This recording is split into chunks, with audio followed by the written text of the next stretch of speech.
পৃথিবীর মধ্যে জন্মগ্রহণ করে তিনটে জ্বালা থেকে নিজেকে উদ্ধার পাওয়া কিন্তু এত সহজ কথা নয়।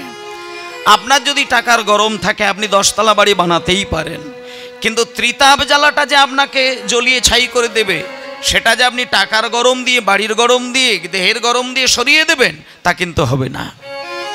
কারণ এই পৃথিবীতে প্রত্যেকটা মানুষকে ত্রিতাপ জ্বালার মধ্যে আবদ্ধ হয়ে সেইখানে নিজের জীবনকে পুড়িয়ে ছাই করে দিতে হয়। তাহলে সেই ত্রিতাপ জ্বালা থেকে মুক্তি পাবার একমাত্র পথ, সেই পথটা কি? এইগুলো যদি না জানা যায় কীর্তন শুনে কোনো লাভ হয় না। আজকে শ্রীমান মহাপ্রভুর যে কৃপা বর্ষণ সারা বিশ্ববাসীর উপরে পড়েছে, আর বাঙালি হয়ে আমাদের কাছে একটা অহংকার বলা যেতে পারে যে বাংলার মানুষকে অযাচিতভাবে দেব সম্পত্তি পাওয়ানোর যে প্রয়াস, একমাত্র সবার আগে যার নাম, তিনি হলেন শ্রীকৃষ্ণ চৈতন্য মহাপ্রভু। হরি বল, হরি বল। আর চৈতন্যদেব যদি বাংলায় না আসতেন, আমি বাঙালি, আমি সনাতনী, আমি বৈষ্ণব, আমি কৃষ্ণ ভক্ত, চৈতন্যের দাস, এই এত কিছু বলার যে পূর্ণ অধিকার, এটা কিন্তু বাঙালিদের ছিল না। আজকে গত 2 দিন ধরে কীর্তন রসে ডুবে আছেন আপনারা, এর মূল কথা কিন্তু চৈতন্যদেব। তার কারণ একমাত্র বাঙালি, বিশেষ করে এই 10টি ধর্মের মধ্যে থাকা একটা, মানে সমস্ত ধর্মের কাছ থেকে অপমান পেয়ে যে ধর্ম আজকে সবার ওপরে দাঁড়িয়ে রয়েছেন, সেই সনাতন ধর্মের মানুষ আমরা হয়ে মাইক দিয়ে, প্যান্ডেল দিয়ে 2 দিন ধরে কীর্তন গান উচ্চৈস্বরে করে বেড়াচ্ছি বাজারের মধ্যে দিয়ে। এই যে এত বড় অধিকার বাঙালিদের ছিল না, সেই দিক থেকে বিচার করলে চৈতন্যদেবকে বাদ দিয়ে আমার ঘরের ঠাকুর, প্রেমের ঠাকুর, একমাত্র মহাপ্রভুর জায়গায় কাউকে বসানো সম্ভব নয়। এবং সেই চৈতন্যদেবের হৃদয়ের সম্পদ, একেবারে হৃদয়ের সম্পদ, তিনি সেটা বাঙালিদেরকে দান করার জন্যে একমাত্র একটি কৌশল তৈরি করলেন, সেটা হলো কীর্তন রসের অমৃতের ভাণ্ডার। আর সেই ভাণ্ডার থেকে কণা কণা ভাণ্ডার ছিটিয়ে দিয়েছেন আপনাদের মাঝখানে। নিতাই গৌর হরিবোল, গৌর হরিবোল, হরিবোল, হরিবোল, জয় নিতাই, জয় নিতাই, হরিবোল, নিতাই গৌর প্রেমানন্দে, হরিবোল, হরিবোল, হরিবোল, হরিবোল।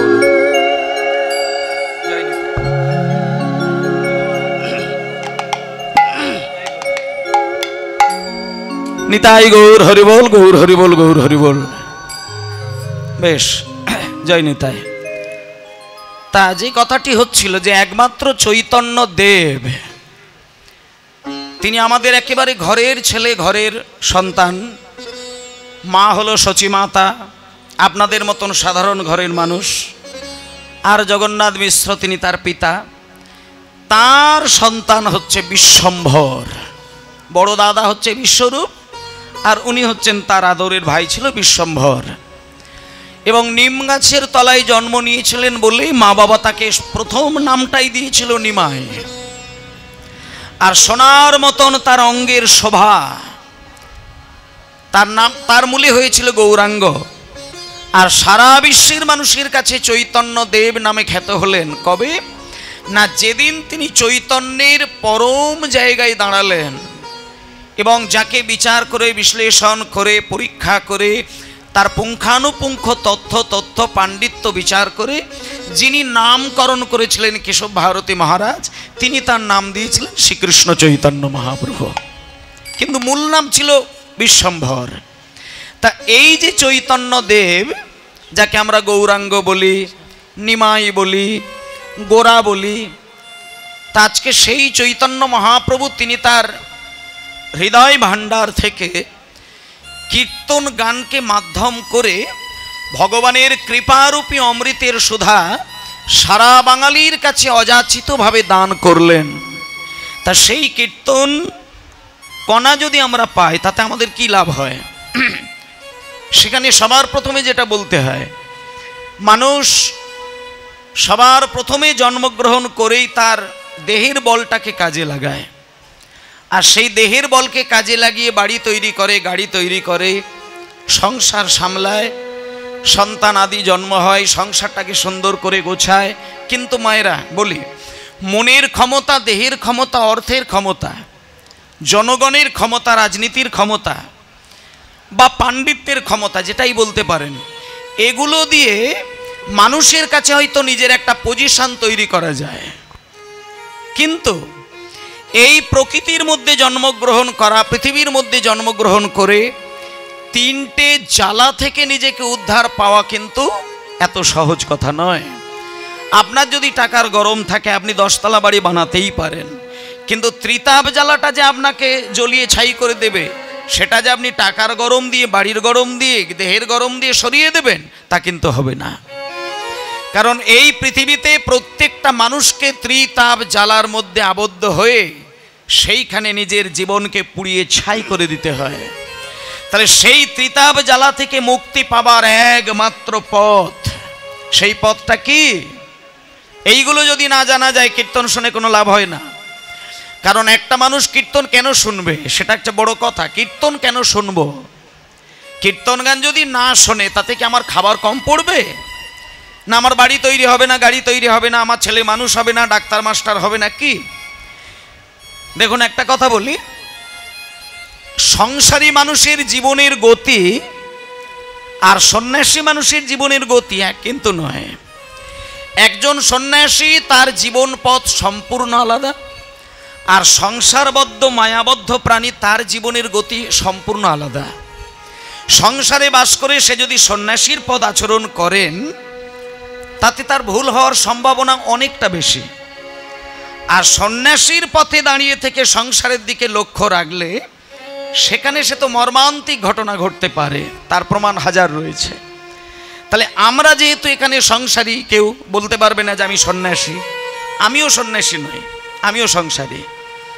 মানে আমার কেশমুন্ডন আছে বলে যে আমি সন্ন্যাসী, এটা বলা যাবে না। আর কেউ কেউ দেখবেন কীর্তন জগতে কেশমুন্ডন করে পিছনে শিখা থাকে, তার মানে যে আবার তিনি সন্ন্যাসী, এটাও বলা যাবে না। সংসারী মানুষ হলো তাকে ব্রহ্মচর্য পালন না করে, গারস্থ জীবনের সম্পূর্ণ মায়া পরিত্যাগ না করে, বৈরাগ্য ধর্মকে পরিপূর্ণভাবে পালন করে, সে যতক্ষণে মায়াদড়িকে ছিন্ন করে সম্পূর্ণ গোবিন্দচরণে মন প্রাণ নিমজ্জিত করতে না পারবে, তাকে কোনোদিন সন্ন্যাসী বলা যাবে না। নিতাই গৌর প্রেমানন্দে হরি বল, হরি বল, জয় নিতাই। এইবার আমি বলে দিই, তাহলে সন্ন্যাসীদের চলাফেরাটা কেমন, এটা আমাদের জানার মূল কথা নয়। এখন যেহেতু আমরা সংসারবদ্ধ প্রাণী, তাহলে আমাদের আগে জানতে হবে সংসারী মানুষ কেমন করে চলতে হবে। ভক্তমণ্ডলী মায়েরা, এখানে যত যত কীর্তন অনুরাগী ভক্তবৃন্দ বসে আছেন, মায়েরা বসে আছেন, বাবারা বসে আছেন, আমরা সবাই সংসারকে বেশি ভালোবাসি।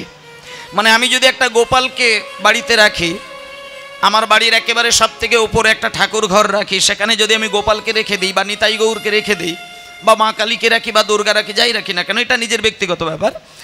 আমি যাকেই আমার আরাধ্য বলে মনে করি, একটা জিনিস খেয়াল করে দেখবেন, যে সংসারে বিচরণ করেন সে কোনোদিন সংসারের থেকে গোবিন্দকে আগে রাখতে পারে না। এটা সংসারী মানুষের মূল লক্ষ্য।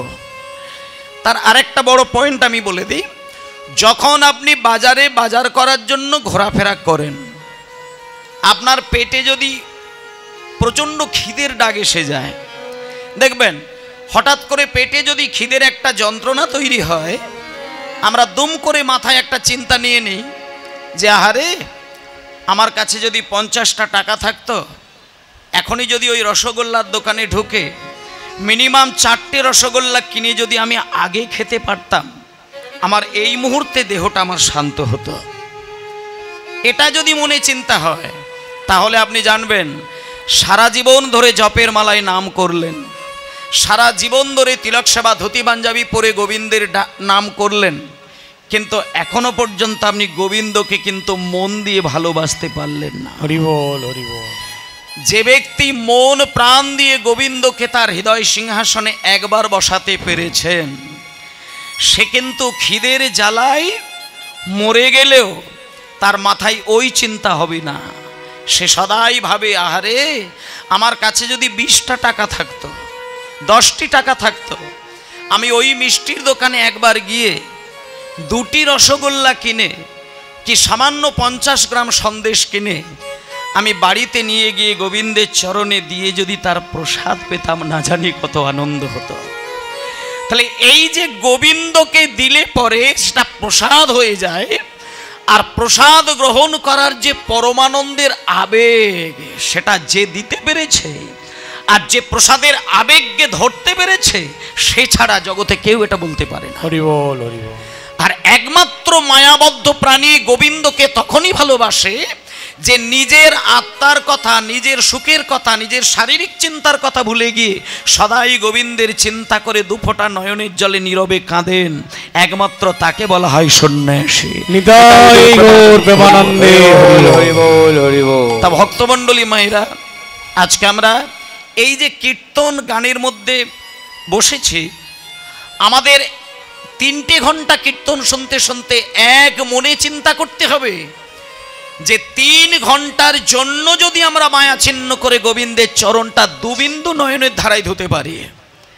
দেখুন, 1 ফোঁটা নয়নের জলে যদি তার নাম করে কাঁদেন, আপনি কিন্তু এইটুকু পরিষ্কার হয়ে যাবেন, জিভে রয়েছে কৃষ্ণ নাম, অন্তরে রয়েছে নামের আবেগ, আর চোখে রয়েছে কৃষ্ণ নামের ধারা।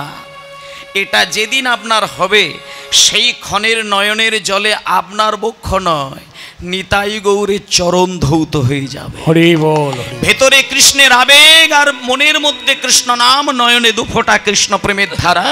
এটা মানুষের জীবনে যদি থাকে, তাকে হরিবাসরে বসার প্রয়োজন হয় না, তাকে তুলসী মালা ধারণ করার প্রয়োজন হয় না, তাকে তীর্থে গিয়ে বেড়াতে গিয়ে গোবিন্দকে ডাকার প্রয়োজন হয় না।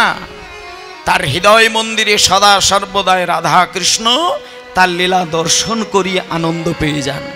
তাই আজকে সবার আগে যেটি বলতে চাই, সারাক্ষণ ধরে আমরা চৈতন্য লীলা আস্বাদন করব, সেখানে কতটুকু আবেগ দিয়ে তাকে ভেজাতে পারবো, সেটাই হচ্ছে ভক্তের প্রমাণ।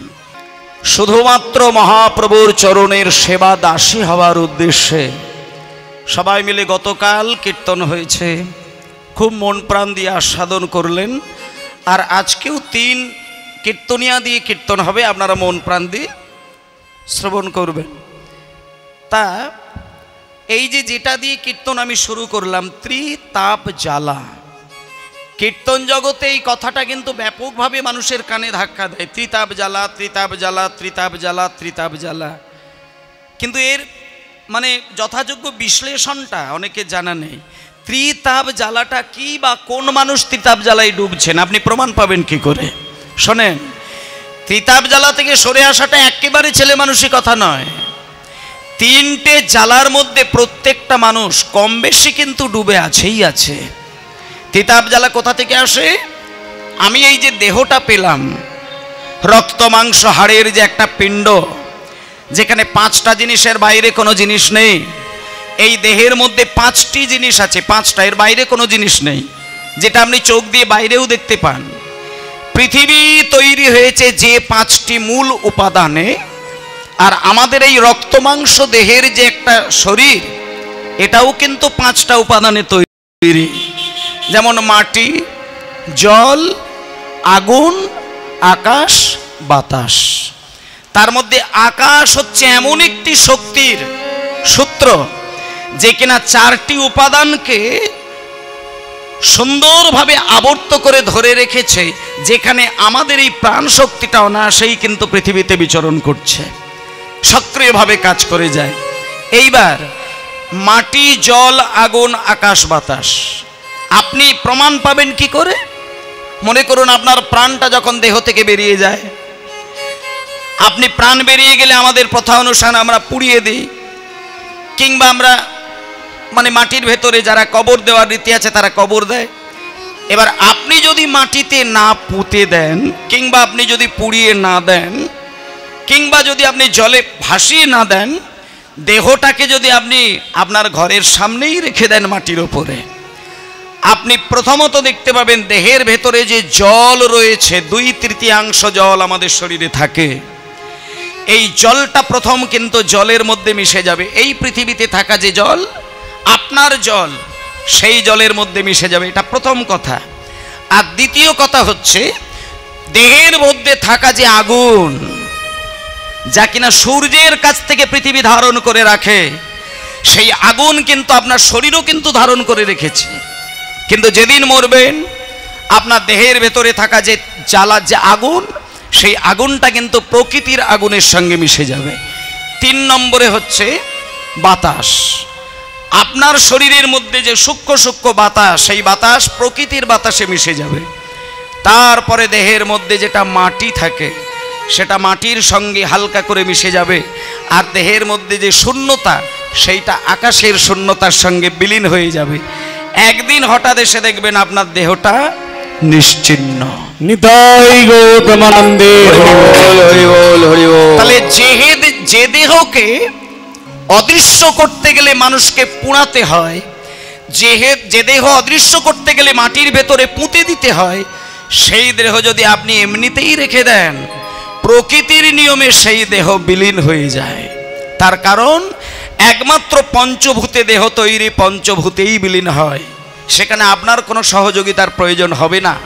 তাই জন্য মায়েরা বলে দিই, এই যে রক্ত মাংস দেহ তৈরি পেয়েছি আমরা, তার মধ্যে যে আমাদের প্রাণ, আমাদের কাছে তাহলে সূক্ষ্ম দেহ আর স্থূল দেহ, এই দুটো দেহকে নিয়ে কিন্তু আমরা এত অহংকার করে বেড়াই।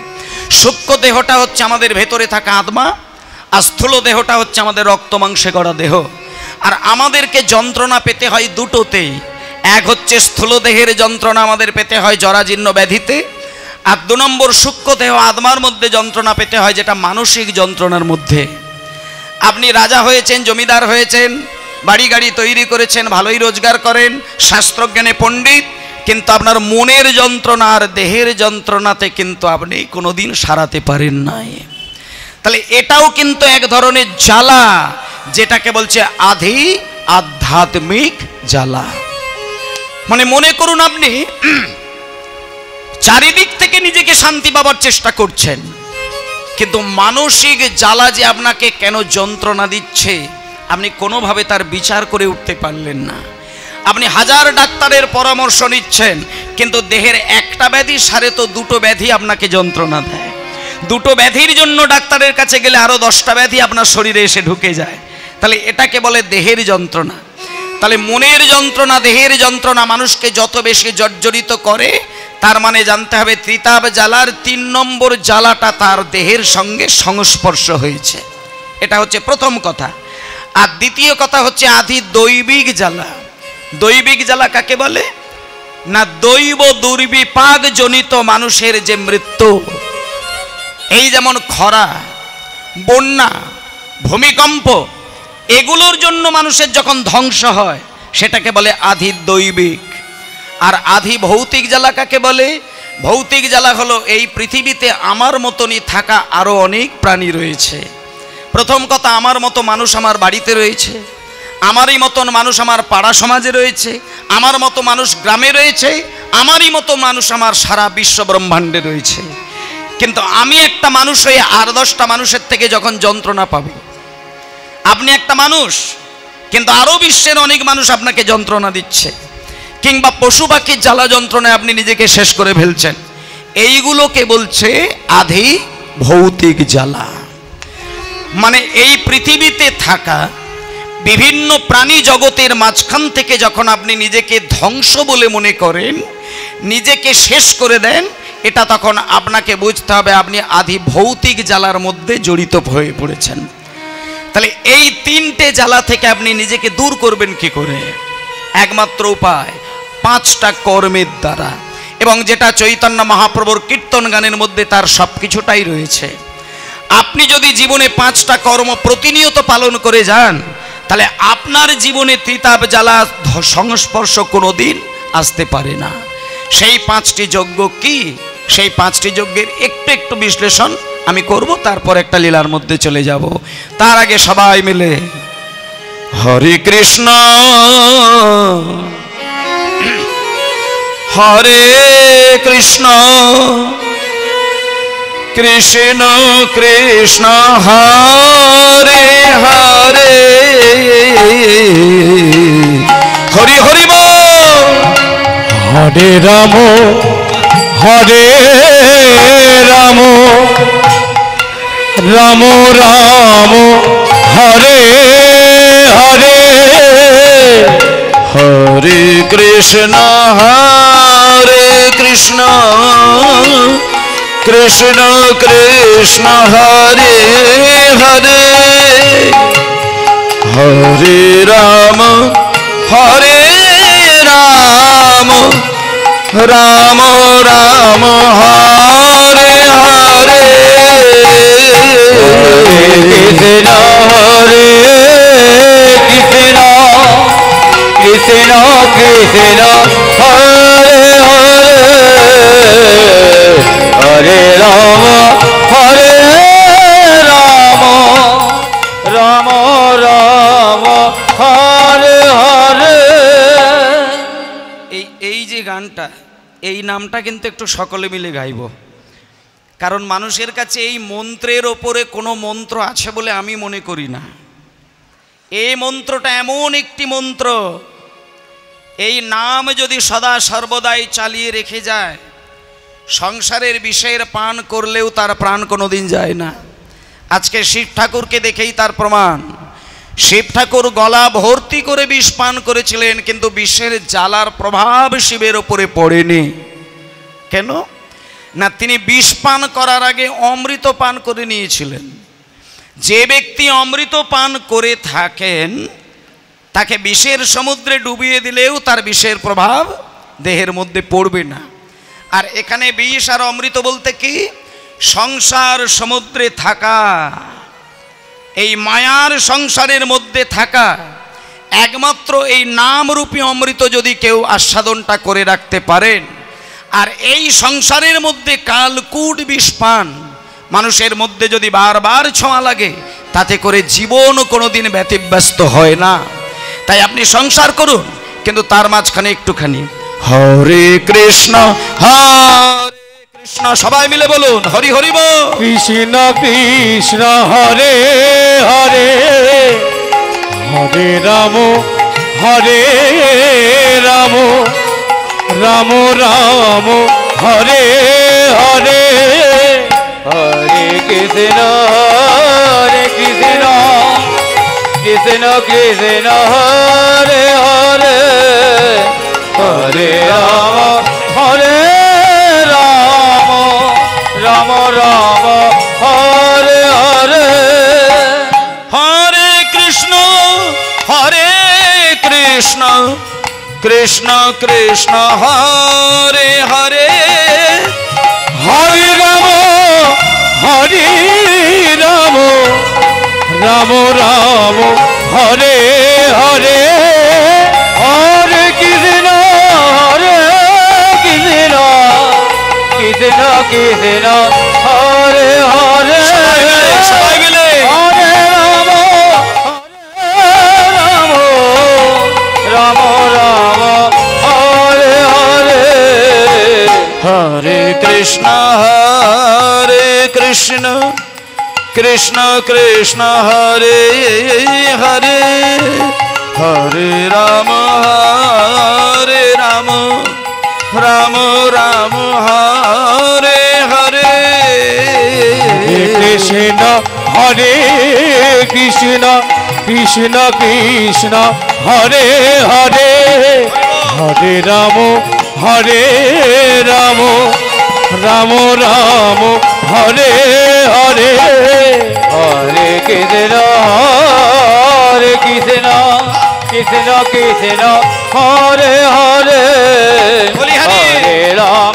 হরে রাম রাম রাম হরে হরে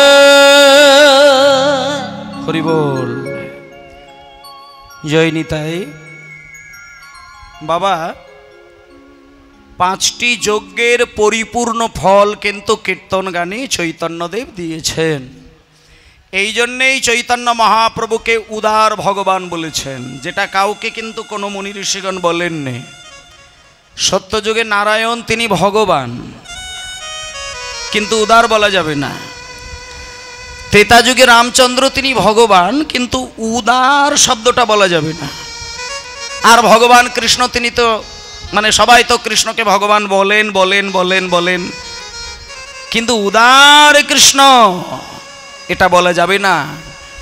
মানে যারা মুনি ঋষিগণ, যারা দার্শনিকগণ, যারা সাধকগণ, যারা পদকর্তাগণ, তারা কিন্তু তাদের সাধনা দিয়ে, দিব্য নয়ন দিয়ে বিচার বিশ্লেষণ করে তারা কিন্তু চারটি ভগবানকে এক আসনে বসিয়ে বিচার করে বলেছেন যে ভগবান অনেকেই হতে পারে, কিন্তু উদার ভগবান যদি কাউকে বলা যায় সে আমার ঘরের ছেলে, একমাত্র নিমাই, যিনি চৈতন্য মহাপ্রভু। নিতাই গৌর হরি বল, হরি বল। তোমাকে হা রাধে বলে কাঁদতে হবে না, তোমাকে হা কৃষ্ণ বলে কাঁদতে হবে না, তুমি শুধু হা গৌর বলে কেঁদে যাও। ব্রজের রাধা কৃষ্ণ তোমার হৃদয় মন্দিরে এসে লীলা দর্শন করিয়ে দেবেন। ও মায়েরা, একমাত্র উদার ভগবান হচ্ছেন চৈতন্যদেব। কেন না, চৈতন্যদেবকে উদার বলার একটাই মাত্র কারণ, আছে অনেক কারণ, কিন্তু একটাই উদাহরণ দেওয়া যেতে পারে এই মুহূর্তে। যেমন মায়েদেরকে বলি, আপনার বাড়িতে যদি আপনি একটা চাকর কিংবা চাকরানি রেখে মাসের পর মাস খাটিয়ে তাকে 30টা দিন কাজের পরে যদি আপনি 20,000 টাকা বেতন দেন, এবার আপনি যেন মনে মনে এইটুকু ভাববেন না যে আপনি কাজের মেয়েকে 20,000 টাকা দিলেন মানে তাকে আপনি দয়া করলেন, এটা কিন্তু মনে ভাবা যাবে না। কারণ আপনাকে টাকা দেবার সময় একটা চিন্তা করা উচিত যে সে 30টা দিন আপনাকে কাজ দিয়েছে, আপনার সেবা করেছে, সংসারের প্রত্যেকটা কাজ তার দায়িত্ব সহকারে পালন করেছে, তাই তাকে আপনি পারিশ্রমিক হিসেবে 20,000 টাকা দিলেন, কিন্তু এটা আপনার দয়া নয়। কিংবা মনে করুন আপনার বাড়িতে একজন ভিখারি এসে আছাড় কাছাড়কে কিছু টাকা পয়সা চাইছে, আপনি মনে করলে 100 টাকা দিতে পারেন, 500 টাকা দিতে পারেন, কি যদি একটু বেশি ভালো মনের মানুষ হয় 5,000 টাকা দিতে পারে। কিন্তু মনে করুন 100 টাকা, 500 টাকা, 1000 টাকা, 2000 টাকা, 5000 টাকা, 10,000 টাকা দিতেই পারে, মনে যদি তার একটু ব্যথা থাকে, মানে দয়াশীল হয়, সে দিতে পারে। কিন্তু বলুন মায়েরা, এমন কি কোনো বড় মনের মানুষকে পাবেন যিনি দরজার সামনে ভিখারি এসে মাথা ঠুকে কাঁদলে পরে সঙ্গে সঙ্গে বাড়ির ভেতরে গিয়ে আলমারিটা খুলে আশীর্বাদের দিনে শ্বশুর বাড়ি থেকে যে 10 ভরি সোনার চেনটা পেয়েছিল সেইটাকে আলমারি থেকে খুলে নিয়ে এসে ভিখারির গলায় ঝুলিয়ে দেবে? এটা কেউ পারবে কি? এটা কিন্তু পারবে না, সে যত বড় মনের মানুষ হোক না কেন। এইবার বলি, যদি এই কোটি কোটি লক্ষ লক্ষ ব্যক্তির মাঝখানে কেউ এরকম হয় যে আলমারি থেকে 10 ভরি সোনার চেনটা নিয়ে ভিখারির চোখের জল মোছানোর জন্য তাকে দান করে দিলেন, তাহলে কিন্তু তাকে বলা যাবে উদার। ঠিক তেমনি ভাবে একটা কথা বলি, আপনি যদি রাত দিন কৃষ্ণ নামে পাগল হয়ে কাঁদেন, তাতে করে যদি আপনি কোনোদিন স্বপ্নের ঘরে ভগবানকে দেখতে পান, তাতে কিন্তু ভগবান আপনাকে দয়া করেনি। হরিদাস ঠাকুর 3 লক্ষ বার 24 ঘন্টার মধ্যে তিনি নাম চালিয়ে যান, তাই জন্য ভগবান তার সঙ্গে দেখা করার জন্য সময় বার করে নিয়ে যায়, তাতে করে কিন্তু ভগবানের সেটা উদারতা নয়। কিন্তু মায়েদের একটু বিচার করে দেখুন, হরিদাস 3 লক্ষ বার নাম করেছে, তাকে ভগবান দেখা দিয়েছেন, কিন্তু জগাই মাধাই ভগবানের জন্য কি করেছেন, ঈশ্বরের জন্য কি করেছেন, মানুষের সেবার জন্য তিনি কি করেছেন? জগাই মাধাইয়ের চরিত্র সম্পর্কে সামান্য একটি কথা বললে মানুষের বুকে ব্যথা লাগবে। জগাই আর মাধাই 2 ভাই যখন একসঙ্গে বসে মদ্যপান করতেন, তারা 80 হাঁড়ি করে প্রত্যেকটা দিন মদ খেতেন এবং গোমাংস রান্না করে মদের সঙ্গে তারা খেতেন। এটা তো প্রথম কথা বললাম। আর একটা কথা বলে দিই, এই জগাই মাধাই গোমাংস রান্না করে 80 হাঁড়ি করে মদ খেয়ে যখন মদের নেশাটা যখন তুঙ্গে উঠে যায়, তাদের কাজটা আমি বলে দিই।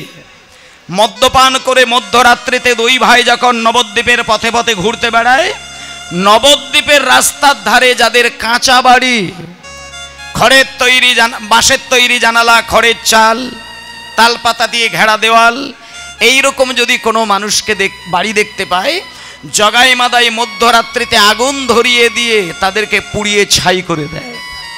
এবং ওই বাঁশের জানালা খড়ের চালে আগুন দেবার পরে ভেতর থেকে মানুষগুলো যখন মৃত্যুর যন্ত্রণা সহ্য করতে না পেরে কাঁদে, তখন বাইরে থেকে জগাই মাদাইয়ের হাসি ধরানো যায় না। তাহলে এইবার বলুন, এহেন জগাই মাদাই যে কিনা নবদ্বীপের মানুষকে জ্বালিয়েছেন, গোমাংস রান্না করে খেয়েছেন, 80 হাঁড়ি করে মদ্যপান করেন, তাহলে এই জগাই মাদাইকে কেউ যদি নাম দিতে যায় তাকে আপনি কি বলবেন? শুনুন, 80 হাঁড়ি করে মদ যারা খায় তাদের জিভ থেকে মদের স্বাদকে মুছিয়ে দিয়েছিলেন। 80 হাঁড়ি করে মদ যে হাত ধরে তারা মুখে তোলে, হাতে মদের বোতল ধরানো ছাড়িয়ে দিয়েছিলেন। যে হাতে দেশলাই দিয়ে, যে হাতে আগুন দিয়ে ঘর বাড়ি পুড়িয়ে দেয়, সেই হাতে জপের মালা ধরিয়ে দিয়েছিলেন। গলায় তুলসী মালা, দাদু সঙ্গে তিলক সেবা করে বৈষ্ণব সাজিয়ে দিয়েছিলেন। কে? একমাত্র আমার শ্রীকৃষ্ণ চৈতন্য মহাপ্রভু। তাহলে যে জগাই মাদাই জীবনে কোনো দিন ভগবানের জন্য এতটুকু ভালো কোনো কাজ করলো না, সেই জগাই মাদাইকে প্রেম দিতে গেলেন আমার মহাপ্রভু, আমার নিত্যানন্দ। তাহলে বলুন, আজকে সেই নিত্যানন্দ, সেই মহাপ্রভুকে বাদ দেখে আপনি কাকে ভগবান বলবেন? তাই ভক্তমণ্ডলী মায়েরা, একমাত্র নিতাই আর গৌরের চরণে অঞ্জলি দিতে পারেন এমন ভক্তকে জীবনে কোনো দিন আর কোনো দেবতাকে, কোনো ভগবানকে অঞ্জলি দেওয়ার প্রয়োজন হয় না। হরি বল, হরি বল। আর আজকে সেই জন্য এই হরিবাসরে দাঁড়িয়ে একটাই কথা আমি আপনাদেরকে বলতে চাই, যে হরে কৃষ্ণ মহামন্ত্র নামের দ্বারা আপনি 5টি যজ্ঞকে যদি জীবনে পালন করে যান, আপনার তিতাব জ্বালা আপনার মায়া সংসারে থাকলেও কিন্তু স্পর্শ করবে না। সেই 5টা তিতাব জ্বালা কি? একটু একটু সংক্ষেপে আমি আপনাদেরকে বলবো। প্রথম হচ্ছে দেব যজ্ঞ, আর 2 নম্বর হচ্ছে ঋষি যজ্ঞ, 3 নম্বরে পিতৃযজ্ঞ, আর 4 নম্বরে নৃযজ্ঞ, আর 5 নম্বরে ভৌত যজ্ঞ। এই পঞ্চকর্ম, পঞ্চযজ্ঞ, এটা যদি আপনি নিজ দায়িত্বে আপনার বাড়িতে পালন করে যান, আমি আপনাকে গ্যারেন্টি দিয়ে বলতে পারি, তিতাব জ্বালা আপনার কেন, আপনার ওই বংশের কারোর কোনোদিন হবে কিনা সন্দেহ রয়েছে। এবার এই 5টি যজ্ঞকে কেমন করে করা যায়? প্রথম যজ্ঞটাকে বলছে দেবযজ্ঞ। মানে আপনার বাড়িটা 10 লাখ টাকা, 20 কোটি টাকা দিয়ে বানাতে পারেন, কিন্তু একটা দায়িত্ব রাখবেন, আপনার ওই কোটি কোটি টাকার বাড়ির মাঝখানে যেন একটা দেবতার যেন সত্য স্থান যেন আপনি নির্বাচন করতে পারেন। আপনার বাড়ির মধ্যে যদি একটা দেবতার প্রতিমূর্তি না রাখেন, আপনার বাড়ির মধ্যে দেবতাকে রেখে নিয়মিত যদি তার সেবাটা না দিতে পারেন, মিনিমাম 2টো ধূপকাঠি যদি জ্বালাতে না পারেন, মিনিমাম সন্ধ্যাবেলা একটু প্রদীপ দিয়ে যদি তার স্মরণ নিতে না পারেন, আপনি কিন্তু দেবযজ্ঞ থেকে দূরে সরে গেলেন। 2 নম্বরে হচ্ছে ঋষিযজ্ঞ, যে ঋষিযজ্ঞটা কিন্তু আজকে এখানে আপনাদের মধ্যেই হয়ে যাচ্ছে। এই কীর্তনটাই কিন্তু দেবযজ্ঞের মধ্যে শ্রেষ্ঠ যজ্ঞ। তার মধ্যে ঋষিযজ্ঞ, এখানে যখন গান বাজনা হয়, কত শাস্ত্রের কথা আলোচনা হয়, শ্লোক আলোচনা হয়, পদকর্তাদের পদ আলোচনা হয়। এই যে ঋষিগণ তাদের সাধনা দিয়ে মানব কল্যাণের জন্য তারা শাস্ত্র বা গ্রন্থ লিখে গেছেন, সেইগুলোকে জীবে উচ্চারণ করে স্মরণ নেওয়াটাকেই বলা হচ্ছে ঋষিযজ্ঞ। হরি বল। তাহলে একটুখানি মাথায় রাখবেন, দেবযজ্ঞ, ঋষিযজ্ঞ, আর 3 নম্বরে হচ্ছে পিতৃযজ্ঞ। প্রত্যেকটা দিন মানুষের কর্তব্য, যেটা আমরা কিন্তু করি না, প্রত্যেক দিন স্নান করার পরে 1টা সেকেন্ডের জন্য আমাদের পিতৃপুরুষ বর্গগণ যারা আছেন তাদেরকে একটু স্মরণ নিয়ে তাদের উদ্দেশ্যে মিনিমাম 1 ফোঁটা জল কিন্তু আমাদের দান করার দরকার। এটা যদি কেউ করেন, বিগত দিনের এই বংশ পরম্পরায় যাদের কাছ থেকে আমি রক্ত মাংস দেহ ধারণ করলাম, তাদেরকে আমি হারালাম, তাদের উদ্দেশ্যে আমি স্মরণ নিয়ে তাদেরকে একটুখানি আমি জলদান করলাম। তারা যদি অন্য কোনো জন্ম পায় কিংবা নাও পায়, তাদের কাছ থেকে সরাসরি আপনি কিন্তু আশীর্বাদ প্রাপ্ত হবেন। এটা করে দেখবেন। আমি আপনাদেরকে এই 5টা যজ্ঞের কথা বলবো, আপনি পালন করে 1টা বছর পালন করে নিজের জীবনের আলোটাকে একটু নিজেকে সচেতন হয়ে খেয়াল করবেন। তাহলে দেবযজ্ঞ, ঋষিযজ্ঞ, পিতৃযজ্ঞ। পিতৃযজ্ঞ মানে আমার বাবা শুধু নয়, আমার মা আমার বাবা ওটা না, আমার মা আমার মা, আমার বাবা আমার বাবা, তার বাবা তার বাবা, যত যত আপনার আছেন সকলকে স্মরণ নিয়ে আপনি তাদের উদ্দেশ্যে দান করবেন। এটা যদি মিনিমাম প্রত্যেকটা দিন না পারেন, তাহলে অন্তত মহালয়ার দিন তর্পণের সময় আপনি বিশেষ করে ওই দিনটা আপনি অবশ্যই পালন করবেন। এই হলো 3 নম্বর। তারপরে হচ্ছে নিরিযজ্ঞ, তার মানে এই প্রকৃতিতে থাকা যত যত মানুষ, তাদের কাছ থেকে আপনি সেবার মধ্যে জড়িত রয়ে আছেন, তাদেরকে একটু নিজ দায়িত্বে ভক্তি সহকারে পালন করা, তাদেরকে সম্মান দেওয়া, যাদেরকে নিয়ে আপনার জীবনটাকে সাজাচ্ছেন তাদেরকে সম্মান দেওয়া, এটাকে বলা হচ্ছে নিরিযজ্ঞ। আর সব শেষে ভৌতযজ্ঞ, যে প্রাণীর দ্বারা মানুষ নিজেদের শান্তি রক্ষা পায়, যত যত প্রাণী মানুষের কল্যাণের জন্য বেঁচে রয়েছেন, হতে পারে গাছ, হতে পারে কুকুর, হতে পারে ছাগল, যাদেরকে নিয়ে মানুষের জীবন সাজানো থাকে তাদেরকে একটু সেবার উদ্দেশ্যে খেতে দেওয়া, এইটুকু যদি কর্ম আপনি করে যান, আর যদি না পারেন অন্তত কীর্তন আসরে বসে মন দিয়ে কীর্তন শুনলে 5টা যজ্ঞের মহাফল এই কীর্তন গানের মধ্যে দিয়ে পাওয়া যায়। এখানে আপনি দেবযজ্ঞকে পাবেন, এখানে ঋষিযজ্ঞকে পাবেন, এখানে পিতামাতার স্মরণ নেওয়ার মতন আবেগ রয়েছে, এবং সবথেকে বড় কথা মানুষকে ভালোবাসার মতো আবেগ চিন্তা তৈরি করতে পারে, এবং পশু পাখিদের প্রতি দয়াশীল করার মতন চৈতন্যের লীলার মধ্যে তার লীলা রস রয়েছে। এই 5টা যজ্ঞের মহাফল এই কীর্তন গানের মধ্যে রয়েছে। তাই জন্য মহাপ্রভুর এই উৎকৃষ্ট মানের কীর্তন শোধা আজকে আমাদের বাংলায় দিয়েছেন, আমরা সবাই মিলে এসেছি, তাই ওনাকে স্মরণ নিয়ে আমরা মানে কীর্তন গানের তো হাজারো ফল, আর মানুষের সবথেকে বড় সম্পদ হচ্ছে একটা শান্তির, যে শান্তিটা মানুষ কীর্তন গানের মধ্যে, তার নামের মধ্যে, তার প্রেমের মধ্যে, ভালোবাসার মধ্যেই পাওয়া যায়। তাকে বাদ দিয়ে জীবনকে কোনোদিন সাজানো যায় না, তারই প্রমাণ চৈতন্যদেব দেখিয়ে দিয়েছিলেন। তুমি সংসারকে ভালোবাসো, সংসারকে ফেলে দিয়ে কৃষ্ণ নাম করতে, এটা কিন্তু মহাপ্রভু বলেননি।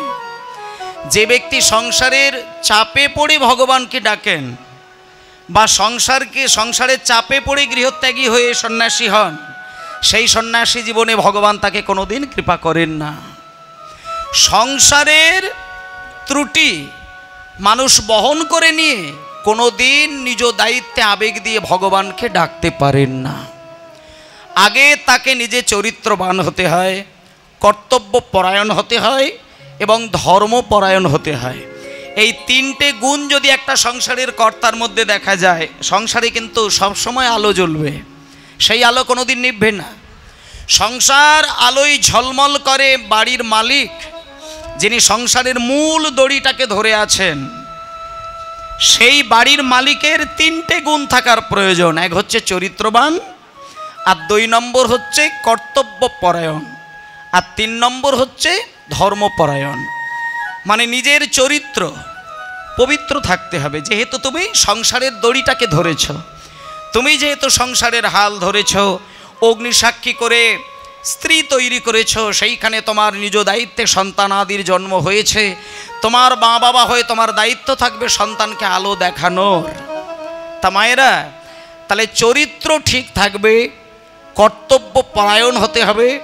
কর্তব্যের মধ্যে যদি গলদ থাকে, সংসার তোমাকে যন্ত্রণা দেবে, আর সেই যন্ত্রণার মাঝখানে দাঁড়িয়ে থেকে যখনই তুমি জপের মালায় নাম করবে, সেই নামে কিন্তু তোমার মন কোনো দিন স্থির হবে না।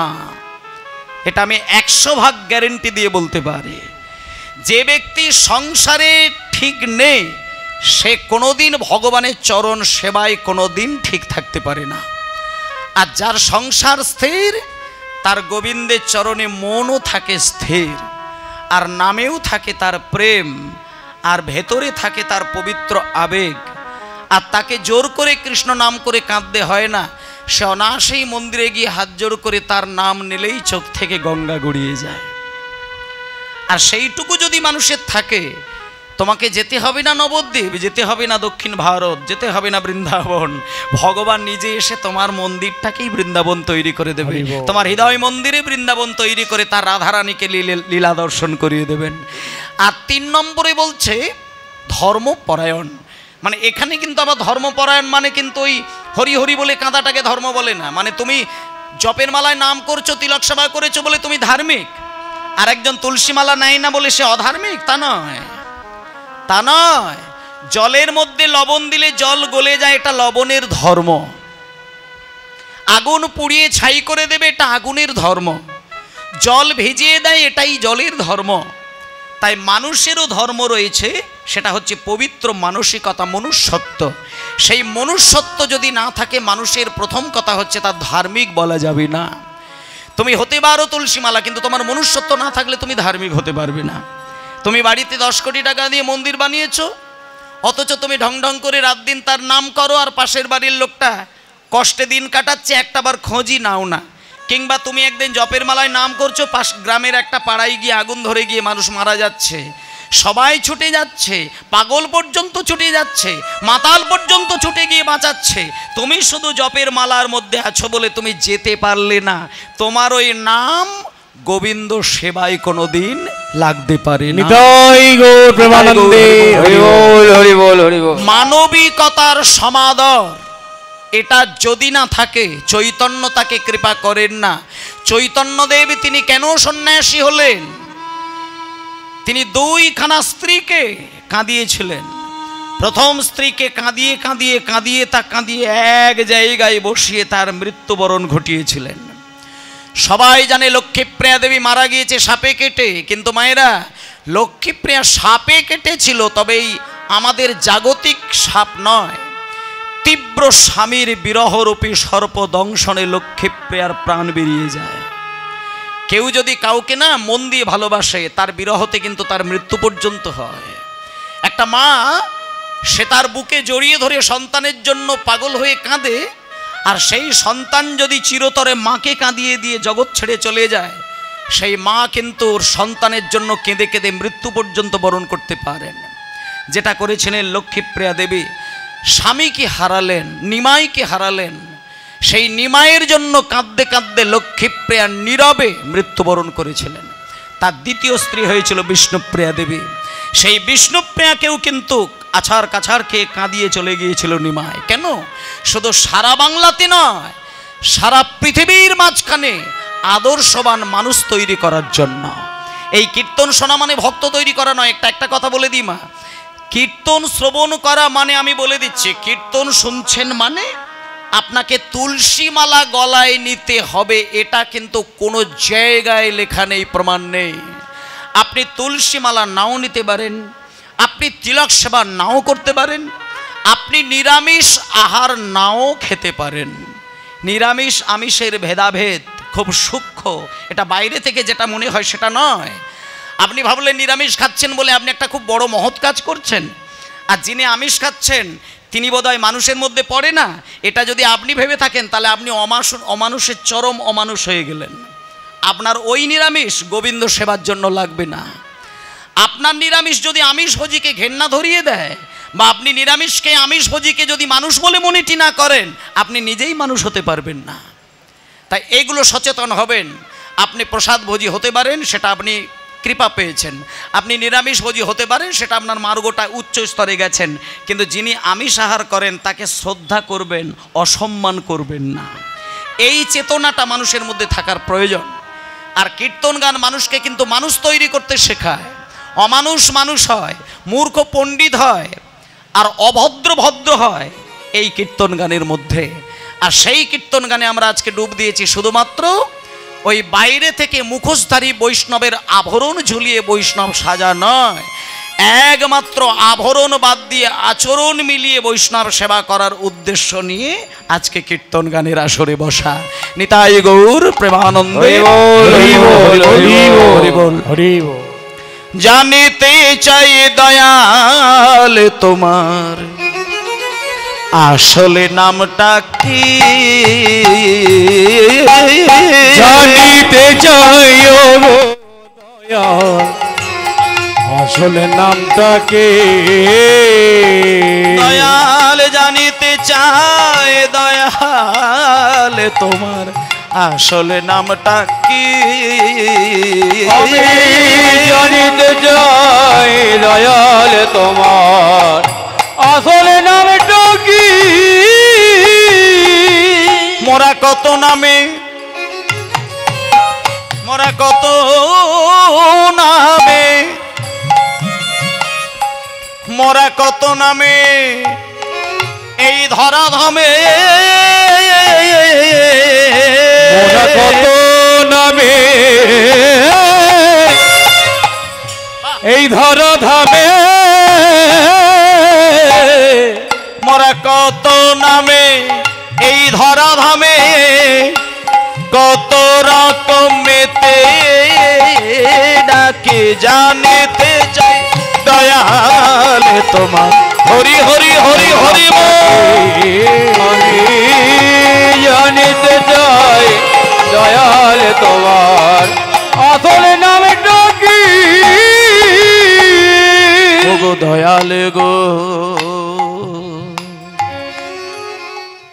মাইরা, তাই জন্য সবসময় একটা কথা কিন্তু ভাবনা চিন্তাটা রাখার দরকার, আমরা প্রত্যেকেই মানুষ, আর মানুষের মধ্যে মানুষে মানুষে সমাদর বোধ থাকতে হবে।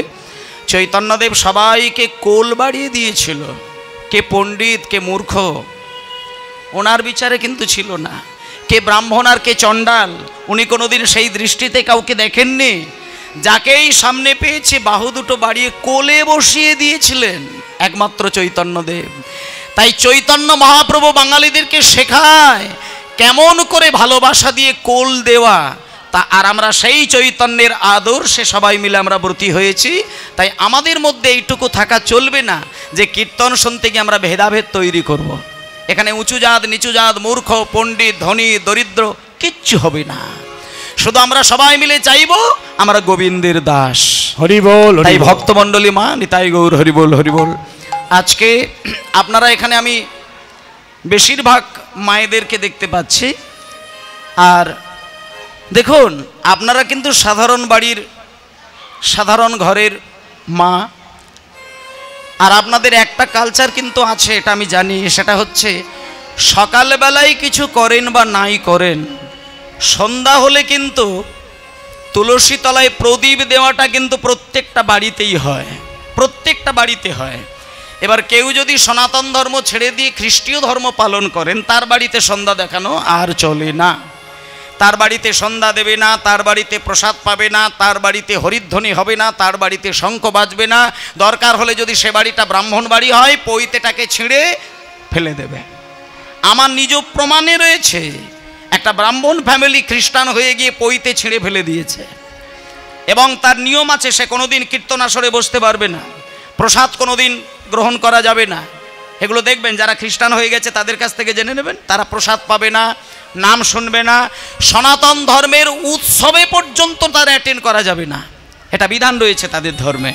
তা যাই হোক, আমি ওই দিকটা যেতে চাইছি না, তবে একটা জিনিস আমি বলতে চাই যে নিজের জন্ম দেওয়া বাবাকে সম্মান না করে, বউয়ের বাবা মানে আমার বাবা, বউয়ের মা মানে আমার মা, কিন্তু এই চৈতন্যটা থাকার দরকার যে ওনারা আমার সম্পর্কে মা বাবা, ওনারা কিন্তু আমার জন্ম দেওয়া মা বাবার আসন কিন্তু কোনোদিন পেতে পারেন না। নিতাই গৌর হরি বল। এই চেতনাটা মানুষের থাকার প্রয়োজন। প্রত্যেকটা ধর্মের মানুষ তাদের ধর্ম মহান, কিন্তু আমার বাবাকে ছেড়ে দিয়ে অন্য বাবাকে আমার বাবা বলবো, আর নিজের বাবাকে বসতে দেওয়ার জন্য চেয়ারটাকে লুকিয়ে রাখবো, এ তো অকৃতজ্ঞ বেঈমান ছাড়া আর কিছু বলতে পারা যায় বলে আমার মনে হয় না। তাহলে এইরকম মানুষ যদি অন্য ধর্মে যায়, ধর্ম কৃপা করবে? আমি বলে দিচ্ছি কৃপা করবে না। হয়তো দুটো দিনের জন্য মনে হচ্ছে তার মারাত্মক একটা ব্যাধির যন্ত্রণা মনে হয় ভালো হয়েছে, এই তো 1000টা ব্যাধি তাকে যন্ত্রণা দেবে, এটুকু গ্যারেন্টি দিয়ে দিলাম।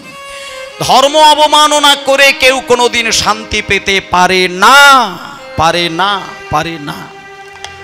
ধর্ম হচ্ছে তার পিতা, সে পিতার চরণ সেবা না করে অন্যের পিতাকে শরণ নেওয়া যায় না। প্রত্যেকের কাছে প্রত্যেকের ধর্ম হচ্ছে তার স্রষ্টা, তাকে বাদ দিয়ে অন্য ধর্মকে পিতা মনে করা চলে না। তা যাই হোক, আজকে আমরা আমাদের কাছে আমাদের ধর্মের মহান চৈতন্য মহাপ্রভু আর নিত্যানন্দ, এই হচ্ছে আমাদের দুজনের শ্রেষ্ঠ ভগবানের আসন। আর আজকে প্রত্যেকটা দিন প্রত্যেকটা বাড়িতে মায়েরা শঙ্খধ্বনি উলুধ্বনি সন্ধ্যাবেলায় করেন। তবে আজকে আপনাদের এইখানে আমি একজন বৈষ্ণবের ঘটনা আমি শোনাবো। যে বৈষ্ণবের ঘটনাটি শোনাবো তিনি কিন্তু মা আপনাদের মতন কিন্তু নন, আপনারা অনেক ভালো, অনেক বেশি দয়াবান, দয়াশীল, আর আপনারা অনেক বেশি ভগবানকে ডাকার জন্য নিজেকে পাগল হয়ে কাঁদেন। কিন্তু আজকে আমি যে ঘটনাটি শোনাবো তিনি কিন্তু কোনো দিন ভগবানকে ডাকেননি। সব থেকে বড় কথা হচ্ছে তিনি মানে ওই মানে ধূপকাঠি জ্বালানো আর ওই শঙ্খ বাজানো আর ওই প্রদীপ দেওয়া ও সব কর্মটর্ম তার ও সব ধারে কাছে যেত না। জীবনে কোনোদিন কিচ্ছু করে, ধর্ম কাকে বলে তাই তার মধ্যে ছিল না।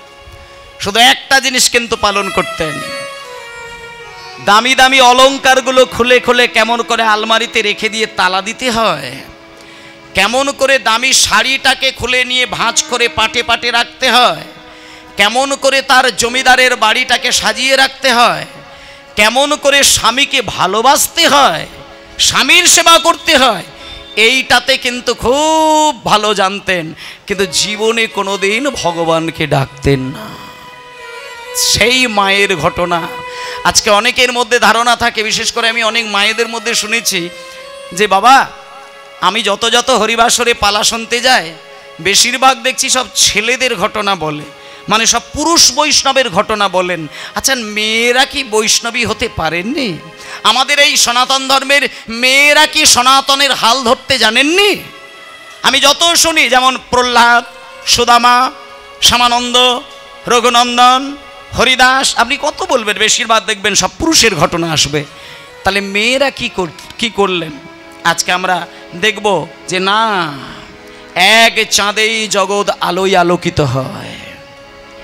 এমন একজন মেয়ের ঘটনা, এমন একজন নারীর ঘটনা, এমন একজন মহিলার ঘটনা আজকে এখানে পরিবেশন হবে, যিনি একাই সারা বৈষ্ণব জগতের মানুষকে কাঁদিয়ে দিয়েছিলেন।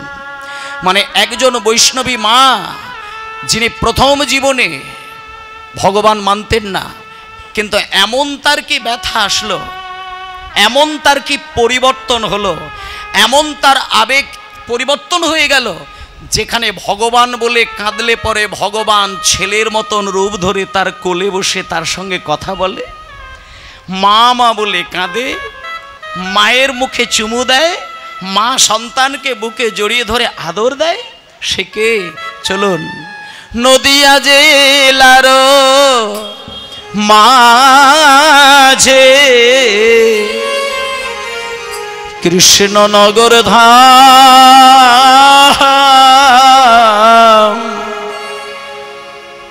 অতি মহিয়সী নারী চন্দ্র শশী নাম। ওই নদিয়া মাঝে কৃষ্ণনগরে নাম, অতি মহিয়সী নারী চন্দ্র শশী নাম। জমিদারের কন্যা রূপে জন্ম হইল, জমিদারের কন্যা রূপে জন্ম হইল, আর জমিদারের কন্যা রূপে জন্ম হইল, জমিদার কন্যা রূপে জন্ম হইল। পিতা মাতার স্নেহ সাগরে বাড়িতে লাগিল, পিতা মাতা স্নেহ সাগরে বাড়িতে লাগিল। ওই না পিতা মাতা স্নেহ সাগরে বাড়িতে লাগিল।